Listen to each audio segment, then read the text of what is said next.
Hey everyone, this is Matt Gunlock from the 3GIQ podcast. I'm here with Frank Gal, my co-host, and again we have Mike Panone. He's our recurring guest. Uh, Anytime we want to get triggered, we just bring Mike on. But I'm this is down. this is part two of the dark side of entertainment. And the last episode that was dark side of entertainment part one. We kind of described an event that I went through. So this is kind of the resolution of what can we do to kind of better prepare ourselves whenever we're going out to courses and spending a lot of money. So I guess what I'll do is we'll just kind of get on with the questions. So in your words, why do you think it's important to go through marksmanship courses, whether you're a novice or an experienced marksman? If you don't have a foundation and a real strong understanding of it, you'll get better in a course, but what you really get out of the course is you get actual from a good instructor who's experienced. You'll get training techniques and different metrics, ways to evaluate your performance and how to figure out what you're doing wrong. And there's a lot in it that's really difficult to get without a formal structure that you teach in marksmanship. Like I said, hit factor, points divided by time. What does it even mean? Like, why would you use it? How do you break down a drill into components and figure out which one you're losing time on or which one you can refine better? It's really hard if you haven't been formally trained in that, basically had the military or law enforcement put you through a good course. It's hard for you to figure it out on your own. A lot of those concepts, once you get them, they seem super simple, but you wouldn't really have thought of them yourself. No, I agree, because I remember, like, my first enlistment coming back from Iraq, a friend and I just decided to go shoot. And, we've had our training, we shot rifles, we shot pistols, but, we've done it under the construct of the Marine Corps. So we just decided to go out. We didn't have any structure to what we were doing, and we just kind of shot. We didn't know if we were shooting well or not. There was really no kind of framework to what we were doing. And it's okay every now and again just go out and have fun, but whenever you want to actually improve your skill, like, there's got to be a purpose behind it. Like, people ask me, hey, let's go shoot and have a good time. I was like, I don't think you kind of understand what it's like for whenever I go to the range. I can't just go to the range without some kind of like purpose now. Like, I have to have purpose behind what I'm doing. Mm-hmm.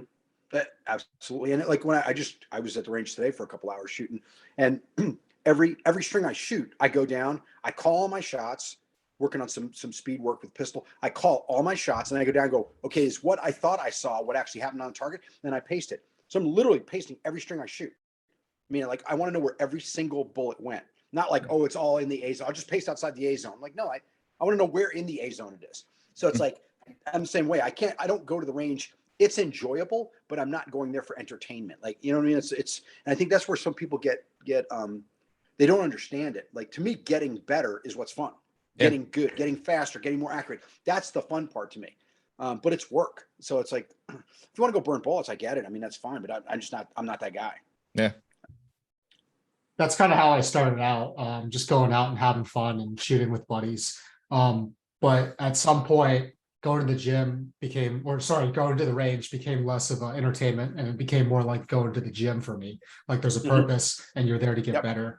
But in terms of courses, Mike, the way I look at it, if it's a really cheap course, I kind of question if I'm going to be able to get anything out of it and whether the substance is there. And if it's like exorbitantly expensive, I'm asking whether or not the instructor is about to blow a bunch of smoke up my ass just to justify that high dollar amount. So what would you say is like an average price that you should expect to pay for like a good course? Let's just say 2 days over the weekend. That's what most people can afford to get away for. And then what are some price points that you've seen that are just outrageous?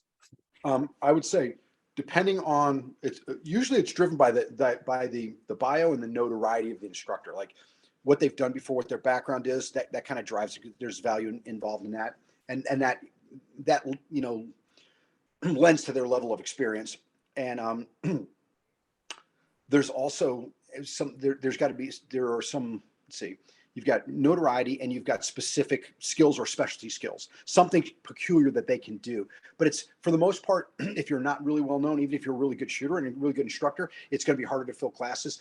The better known you are, the easier it is to fill classes, but you also see people that are better known instructors over time, they stagnate. They teach the same course every single time for years and years. I mean, it's like every course that I teach is different. If you took a concealment course 4 years ago, and then 3 years ago, and 2 years ago, and last year, and then next year, they would all be noticeably different, because I make things more challenging. I new things that I learn. There's new emphasis. Like now, a big thing I'm pushing on my courses, really hard on the visual focus for, target focus stuff, really heavy on hit factor and explaining why it's important and how you use it. But I want people to leave with knowledge that helps them get better. And that's what you should be looking for in a course. You're looking at $400 to $600 for a 2-day class with a good instructor.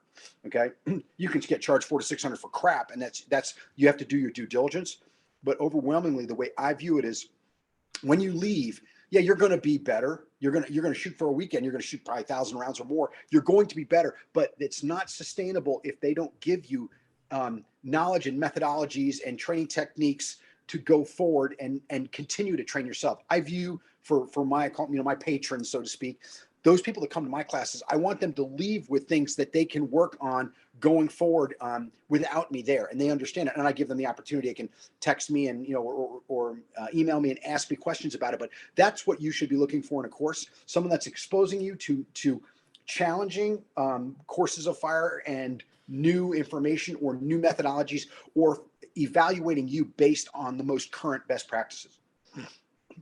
So, given this, the last course I went to, I kind of knew I was just going there to get a certification. But let's say, you're a guy and you want to go to a course, but you have no background and you don't know what exactly that you're supposed to be looking for. What do you look for you personally whenever you are vetting instructors? And a lot of us, like, we can just call people up, hey, what do you think of this guy? But the guy that doesn't know anybody, he's not going to have that luxury of just making phone calls. So how do you vet people? I look at, first of all, I look at their formal experience. They've got to have some way to promote themselves. They're going to say, what did you do in whatever entity you were in, or are you just a dude that shoots and likes to shoot? Okay, if you're just a guy that likes to shoot and you're really good at it, that's fine. But just teach shooting. Like, I'm very guarded. Anytime I see something that says gunfighter, I'm just like, just hold what you got. Like, hold what you got, bro. Like, stop with the gunfighter stuff. Let's just do shooting. Let's just do that. Okay. But it's like when you're selling, I call it selling magic. They're selling a fantasy to people. They're selling, oh, I'm gonna make you a gunfighter. Like, dude, if you're never ever going to be in a gunfight, then what's the whole purpose behind the gunfighter thing? It just sexies it up. And what they're selling is entertainment. They're selling man camp. They're selling, there I am. Like, they're basically blending scenarios into marksmanship training. So you're running around like, yeah, you're getting shot at and all. I'm like, no, you're not. You're just not. Like, and that's like the whole on the entertainment thing as a whole side of it that I could freaking vent on about all that stuff, because just shoot. Like, the point of delivery. I mean, we talked, Matt, you and I talked about it. Movement to contact. That's tactics. Once we're in contact, that's shooting.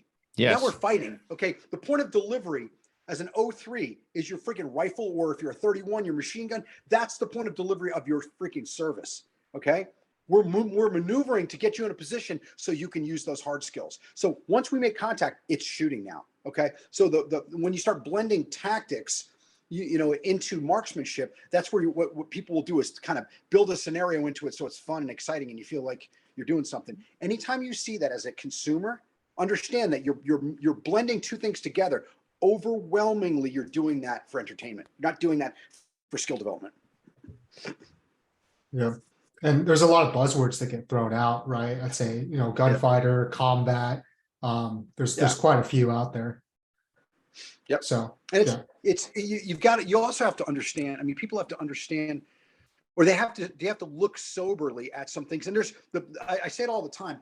The lens through which we view things in life in general is experience. Whether you're a commander or you're a platoon sergeant or you're whatever you're doing, your experience is the lens that brings all these actions into focus. Okay. And the reason that I say that is if you don't have formal training to evaluate things, then aside from experience, practical experience, your ability to evaluate techniques is very limited. Okay. And something to bring it to focus on that is if you vet things with simunitions, people go, well, we vetted this with simunitions. I'm like, yo, man, like when people throw real bullets at you, everybody acts different. And you know what? I fortunately haven't been shot. I know a bunch of people have been shot, been around people have been shot. And it's like, it's not like if you hit me with a sim round, you're like, oh man, you got me. It's not like that in real life. And so people aren't all kinds of cavalier. So a lot of stuff that people say, we vetted this in simunitions. I'm like, nobody in their right mind, what you're doing right now, I see it huge in the vehicle space. Everybody's running around vehicles and doing all this stuff and jumping on the ground and trying to shoot under vehicles and all that. I'm like, I'm sorry if I'm if I'm near a vehicle, I'm getting away from that vehicle. yeah. It's like, and I'm sure as hell not getting on the ground. I mean, 3 things you need to win a fight: stability, mobility, and situational awareness. I get on the ground. I got stability because I'm laying on the freaking ground. I've given up mobility and I've given up situational awareness. If you rush my vehicle, now I'm fighting from the ground to try and get to my feet. Like, I'm never getting on the ground. Like, the ground is where like you find like there's shell casings and bodies. Like, you know, people don't get on the ground on purpose in real life. They don't. I never saw anybody do it. I never saw anybody in the mix get on the ground to try and take a shot. Nope. No way. I want mobility, man. I want to be fast on my feet. Being quick on my feet and being in the right spot is way better than tons and tons of armor on your body. So it's like when people start doing stuff, they start talking about vetting things with simunitions, and I'm like, it doesn't. Be very guarded about that. If you don't know, understand that that's not what real life is like. When the downside of a bad decision is a gunshot wound, people are they're a little more sober about what they do. So that's out there in the training world, big time. Very good point. Say you see an instructor who doesn't necessarily have like law enforcement or military experience. What are things that you're looking from that instructor and that would make you actually want to go and seek training from them? He's got to have quantifiable skills in lieu of some sort of operational experience that lends itself to that course. He's got to have genuinely good skills. And even then, even if he's got really good skills, he may be teaching things like I see a lot of it, and I've been very against it. And all my courses are built contrary to that. People standing square, perfectly square at 7 yards, facing a target, perfectly braced, draw their gun a couple times, and then shooting for speed. And they think that they're actually getting a translatable level of skill that is repeatable, and it's not. It's only repeatable if you've got perfect body alignment, you're 7 yards from a target, and you're waiting for a 3-second delay on a timer. Okay? It's just not your perception time. People do the whole sub-second draw stuff. I was doing sub-second draws from concealment at 10 with my arms folded 6 years ago. It's on video on freaking YouTube and shit. So like, I got it. The sub-second thing is like, oh, under a second, wow. In real life, you can't do that under pressure. You will fail 99 times out of 100 because you're never perfectly braced at a distance waiting to draw your gun. If you were in that configuration, you just have your gun out. You wouldn't be waiting to draw it at the last second. So you start getting, people will do things that appear to be quantifiable, usable skills that are unrepeatable. And I just know that from experience, from doing things for real. It never happens like that. You're never standing there braced, waiting, okay, ready, set, go. And so that's why when you start looking at it, when you start looking at instructors, look at quantifiable skills and have them stay within that. And then also have a jaundiced eye. Start looking at it going, okay, what am I really getting here? What am I really getting as a usable skill? It's got to be a usable, repeatable skill. If I don't have that, then why am I paying you money? You know? And I remember, I don't remember the exact numbers. I'll kind of say closely. You posted a story the other day, and it had to do with some of that quantifiable stuff. And it was like, like 1.5 second draw, hitting a headshot in the A zone. That's good. And then like it's 1 point something. Yeah, it's actually in my curriculum. It's if you turn 90-degree turn, draw and fire a headshot in the A box in 1.5. That's sporty. But it's very doable. I was doing it today. Okay. Not every single time, but I was doing it, more than 50%. That's for sure. It's sporty, but it's definitely doable. Yep. Turn and fire a headshot. Just get what I do is I use the A zone, and then I bring it all the way down to the neckline. And that's the only C. Everything around the outside is a D zone now. That's how I score it. because you're not aiming at the edge. You're aiming at the center. That's pretty egregious marksmanship error if you're 1 inch from the edge of the head and you're trying to shoot a headshot. Mhm. So I look at it and go, okay, if I turn and draw and fire a single headshot in 1.5, that's a 2.5 hit factor. If I turn, draw, and fire a headshot into what I consider the C zone, which is straight below the A, I have to do it in 1.2 seconds to have the same hit factor. Okay. If I just draw and squirt something up there and it hits the 1, I've got to do it in 0.4 seconds, which is freaking impossible. So it's like when you start quantifying things, you look at it and go, what is really repeatable? Okay. Is a 2.5 hit factor really repeatable?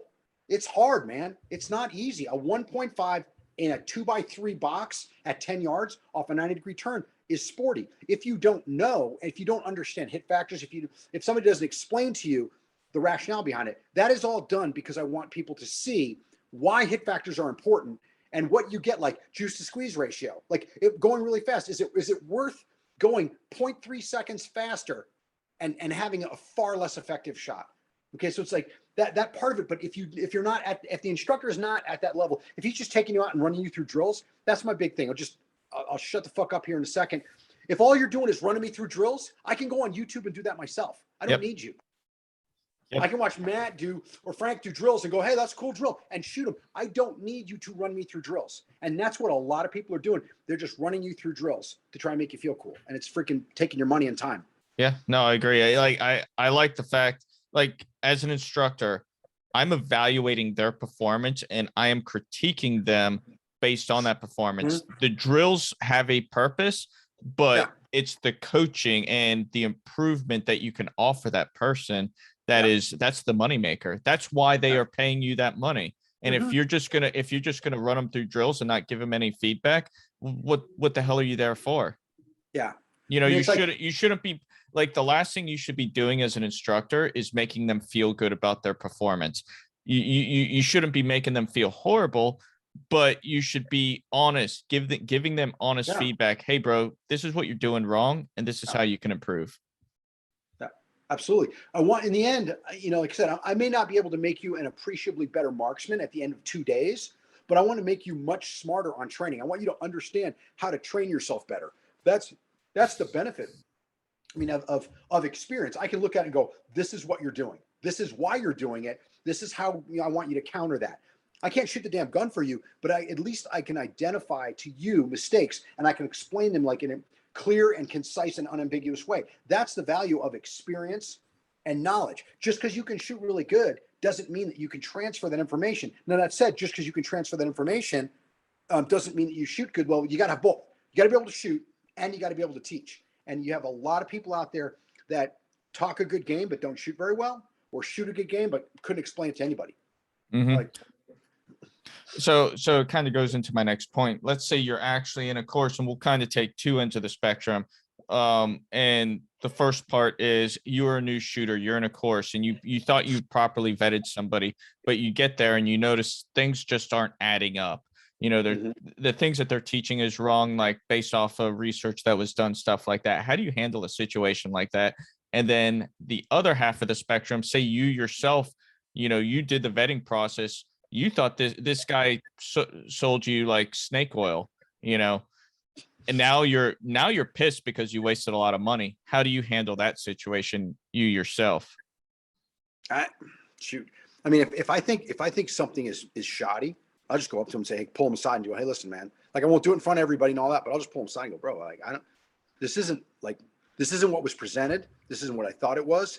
If I have issues, one thing that I will jump out at right off the get go is any safety issues. I'll be like, no, like, when shit's unsafe, because I don't want to stand there and watch somebody get shot and I knew better. And I didn't want to say anything to upset somebody. Fuck no, not even close. I'd be like, yo, dude, no, stop. Like, that doesn't work. Can't do that. I was where I shoot up here. Some people came out from a well-known training organization. They had people running around the range, doing some physical activity stuff. And then they would do a full loop. They would get back to the range and then they have to fight some guys that had like Kempo gloves and like a little headgear on. They fight them for like a minute. Then they run up to the range and shoot. And I'm like, okay, like, so they just run up and like, are their guns waiting for them, or what are they like? No, they got their guns on them. I'm like, it's not cool. So they just go up to the range and load up and get like, no, the guns are loaded. So now you got Whoa. people running around with hot guns, then fighting each other. These are just civilians fighting each other and with loaded guns on them. I was like, whoa. And one of the guys at the range, he's a good dude. He's a just civilian guy. He's like, he stopped him. He's like, guys, you can't do that.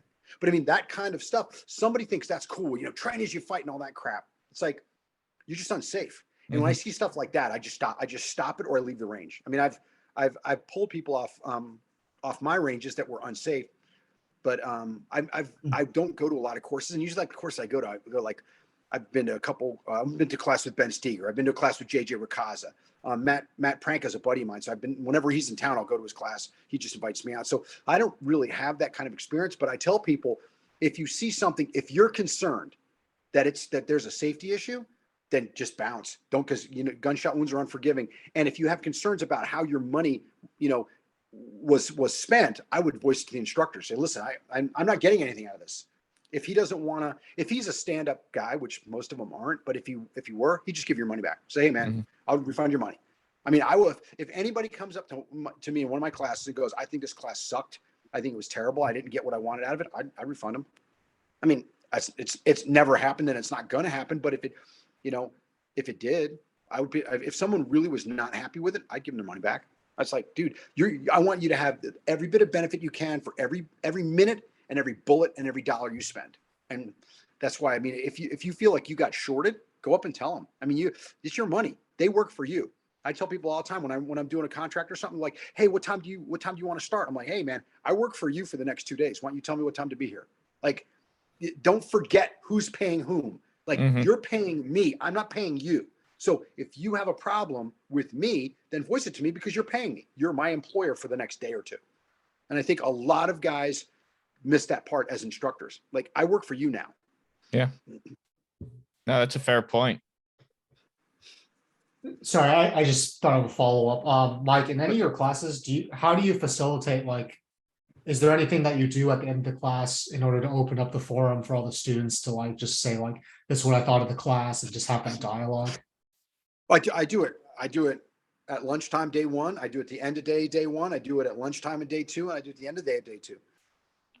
Every time. And I tell them, if you want to throw a flag on the play, you call a bullshit flag, raise your hand, like, air it out. If there's something that you think is useless, I ask them every time, is there anything that we did that you didn't think was necessary, or that you think we should have done more of, or that you didn't understand? Or I give them the opportunity every time to tell me, because I know what I'm doing. If they don't understand what I'm trying to do, then I'm not doing it correctly. I'm not articulating the points to them, and I want to know. I also tell them, if you've got a competing opinion, tell them whatever it is. Well, why don't you do it this way? That's like, I want to hear that. I don't want to hear somebody's name. I don't want to hear, Matt's name. Well, Matt said do it. Well, hey, I wasn't there when Matt said anything. So I don't want to hear somebody's name. Tell me, give me a competing opinion and ask me why I would or wouldn't do it, or what I think of it. Leave everybody's name out. Other than that, I want input. If you don't want input, then you're not learning. And everybody, the interaction of a bunch of human beings, everyone should be learning something. And if you're not, then you're not there for the right reason, even as the instructor. And you're not seeking to get better. I feel. No, not at all. You're seeking to protect your ego. You just want to be right. So I have a follow-on question for you. Since we're on the subject of students and instructors, whenever you have students come to your class, you have the MEC score sheet and that thing on your website. Do you have them perform that prior to starting your training? Just kind of evaluate everybody where they're at first. It depends what the group is. Okay. I'll do it with LE guys. I'll do it with law enforcement classes, but it's what I don't want to do is it's not hard. Most of it, I mean, it's the bulk of it is 10 yards, and then there's one string at 25. But when you start putting speed to it, all of a sudden it becomes difficult when you look at the levels for speed. And now I have an Excel spreadsheet that on my computer, I can type in all my times, and it gives me all my hit factors per stage and then overall. And like, it's pretty cool, but it's like, it gives you a lot to work with. The problem that I run into is it takes a long time to run until people know how to do it. Like, I can run it. I ran it today at the end of training today. I ran it in 7 minutes. So it's like, it doesn't take forever, and it's 50 rounds. Okay. But if I've constantly got to keep explaining stuff, it makes it a little more difficult. So what I'll usually do is I'll shoot a bunch of precursor drills so they'll know what I'm talking about before I ever Mhm. even talk to mech. I'll make sure they understand like 3 slide lock reload while taking a knee 3 or something like that. I'll have them shoot a bunch of the drills, then I'll go, okay, we're going to shoot the mech. This is what we're going to do, and then I'll talk through every one of the stages. Okay, first course fire is going to be little bill turn 90 degrees to your right, and fire 4 rounds in the A zone, blah blah blah, and they'll understand what they have to do because they'll have either done the drill or done something comparable. After that, then I bang end of the day 2, first thing in the morning, or end of the day 1, and then first thing in the morning, come in cold and shoot it. And I want you to see, because you get a realistic appreciation, no mulligans, no, whatever dry draws you did, whatever dry fire you did in the morning when you got up, that's all you got.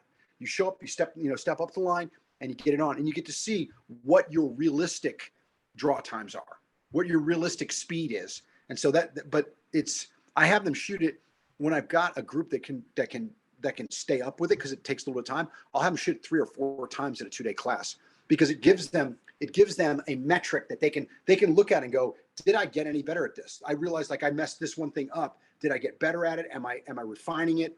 Am I let them work on different stages? So I think it gives them a benchmark when they leave that form. They can just take that form and print it off the website, and they can shoot it again in 4 months and go, wow, I got way better. The course of fire has so many different things in it that you can't just shoot it 30 times in a row and get good at it. You're only as good. You can only shoot it as good as you can shoot. Like you can't rehearse it enough to get better.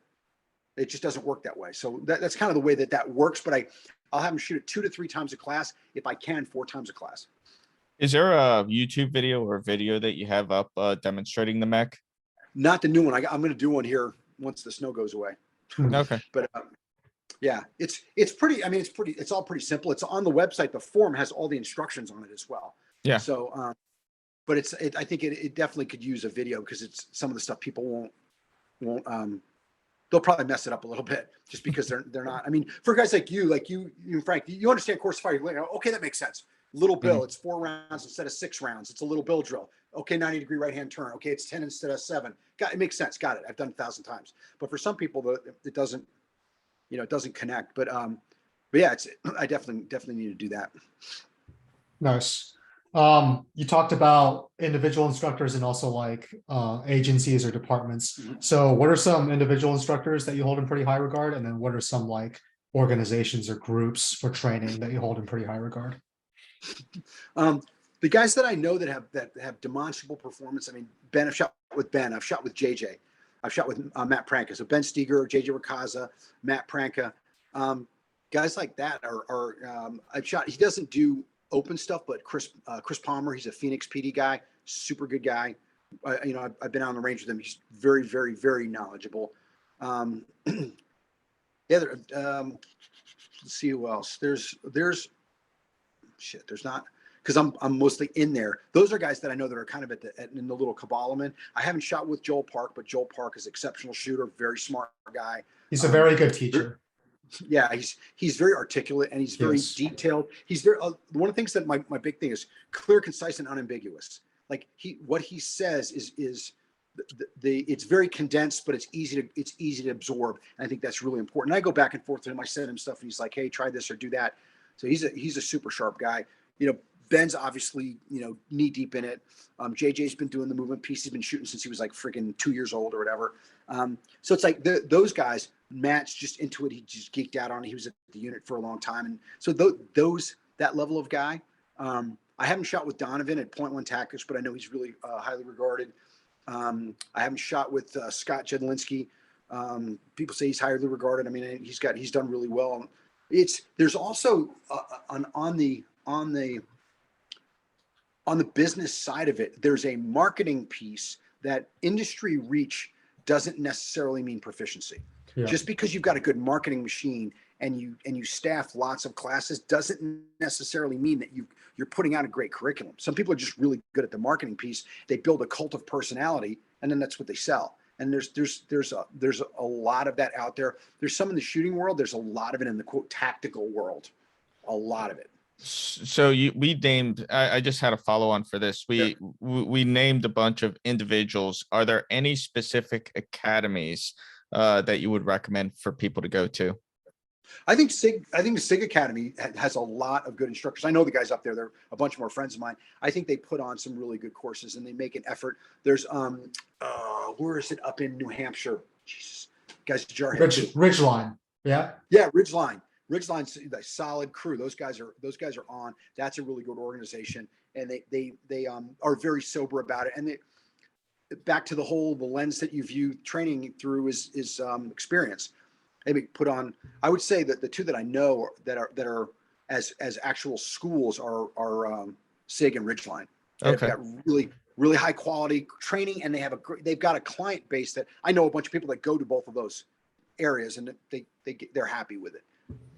I think another group to like keep a thumb on is Vortex. Like Vortex is starting to put together their own their own institution. And I looked at it. The classes they're offering are very basic so far, but I would trust them to be able to put it together. And Yeah. they're such fervent patrons of the shooting sport. So I would keep an eye on that. Absolutely. I think that's a good point. I went up there. I actually taught a class up there, and Okay. there were some people that moved out and some people that moved in, but they're into it. They're definitely they're believers. They're doing it. I think a lot of when you get something like a Vortex, they're obviously doing it for revenue generation. They don't want to lose money, but they're doing it to add value to the industry and to some of it's marketing as well. But they want to have a footprint on the training side because it's a responsible citizen that's armed and all that. So yeah, I would definitely. I haven't shot with them in about a year and a half. But when I was up there, all the guys that were up there that I worked with were great guys. They were good shooters. They were solid across the board. And I'll say a piece of that, like, 6 Hour Academy, they have Sam Loreno, former Marine Corps shooting team. As soon as he left the shooting team, he went up to 6 Hour Academy. Scott Rader's about to go up there too. Vortex, a friend of mine that I served in 3-2 with back in 05, Chris Uridia, he was a sniper. Then he went to go be a cop up in North Carolina, I think Raleigh, Durham area. And then he moved up there to Wisconsin. He's up there, and him and I talked, and he's loving it. And it's like the people that are doing it, they're not doing it for the money. They're doing it because they're passionate about it and they're good at it. Yeah, and that's the thing too, is if you see a lot of stylized stuff, like for the consumer, if you look and there's all the flashy video with the background music and the slow, all that shit, dude, what are you selling? Mhm. Like, I mean, I got to get better about it just because it's part of the industry. But I just throw a camera up, like, yeah, I just shot this and this is what I do. Like, I'm not trying to be fancy. A lot of people are selling the fantasy. They're selling the entertainment piece of it. Like, oh, it's a badass video. It's like, okay, that's great. People say, let's go to a match and shoot. Like, let's show up. There's a weekend match. Let's go shoot. We'll see who you are. Like, the timer doesn't lie. And so I think a lot of it is the marketing piece is selling magic, as far as I'm concerned. Because it's easy, because the culture that we live in is very social media driven, and people want to be entertained. And you can tell that. You can put a video up. I put videos up of shooting something, and like I'll talk about it. I'll explain. This is what I did. This is a mistake I made. There was one of them that I put. It was a while back. It was at a USPSA stage. And if you don't shoot, you'd be like, wow, that looked good. But like, I penetrated too far into a port. And then when I came out, I had to back out instead of shooting past it, like a bunch of little stuff that cost me 2.5, 3 seconds. And I was pissed because when I looked at it, I'm like, that I did this wrong. I did this wrong. I did this wrong. And I was shooting here, and I was shooting this gun, and I used this rig. And I probably got 6 questions. Where were you shooting at? What gun were you using? What rig were you using? People don't read it. They'll look at it, look at the video, and like, oh, they want to be entertained. I could just put the video up, and it would have had the same amount of engagement. So I think that lends itself to a genre that wants to put out entertainment to draw vision, and they go, oh, this guy's so badass. Well, what did he do? I don't know, but he has these badass videos, and they wind up building a following. I mean, there are guys in the industry that have literally never done anything but make flashy videos and steal curriculum from other people, and they have tons of people going to their courses. And So I completely agree. But while we're on that subject, if there are bad instructors out there and entertainment it's pretty rampant, then by the same token of logic, there should also be bad students. Is that something you've run into? Students who just kind of want that vicarious experience, like the proximity to like the warrior culture. And it's kind of like people who get used to eating junk food or fast food. You feed them full of nothing but junk. That's what they get used to. and there's no desire within them to go eat healthy or like eat, find the good stuff. Yeah, I've seen that. I've had guys come to the class because of my background stuff. Like, I was in the Corps and the reconnaissance community, and then in SF and unit stuff. So like, oh wow, it is kind of touch the magic. What kind of throws them off is that like when I do a class, I'm like, hey, does everybody here kind of know what my background is and like why I do what I do? If you don't, I'll kind of give you, but otherwise, and people go, oh no, we know who you are. I'm like, okay, cool. Trail weapons if they're loaded, regardless of that. I don't give a shit. I'm not here to sell you who I used to be. Okay. And there's some people that come and I see it. I saw it a while back in civilian classes where they want, oh wow, you were in Delta Force. You were like, it's like, I'm Kayla's dad. That's what I do. Like I like this stuff. I shoot guns. I'm like, hopefully you can learn something. I'm trying to sell you, and that's really what it is. I'm selling the knowledge that I have from places that I was in, from the Marine Corps, from SF, from the unit. But I'm not here to wow you with who I used to be in another life. And I think that is immediately dispelled when I start making you actually work, when I start critiquing you. We're not just going to hang out and burn bullets and have fun and I'm going to tell you the best thing ever. I'll be like, dude, that's not good. Like, you can't do that. This is what you're doing is incorrect. And I've had people get kind of surprised, like, like I'm harping on them. I'm like, you came here to be critiqued. I'm critiquing you. I'm not being an asshole, but I'm telling you, you're not doing this correctly. And if you don't do that as an instructor, then you're literally just taking their money. I'm taking your money. I'm letting you do things incorrectly and reinforce that. And I'm taking your money. And so it's like that side of it. People know that when they come to a class, like it's work, like this is work time. We're here to work. Yeah, it should be fun and enjoyable. Okay, it should be enjoyable. Maybe it's not fun. Maybe it is fun. But I think that the lower level, more social media engaged people are the ones that are doing the bulk of the, touch the magic. Oh, you were a SWAT guy or you were whatever. It's like, it doesn't, we're here to shoot. Let's get better at shooting. And I think that is, again, that's symptomatic of the social media generation. Yeah, I think people got different ideas of fun, right? Like, I think for all of us on this podcast right now, our idea of fun is going somewhere, learning something new about our shooting abilities, something that we can take back to our dry fire. But my thought was like, if entertainment is so widespread, then there are probably tourists out there as well, and they just want to sip Mai Tais on the beach. They don't necessarily want to put in work.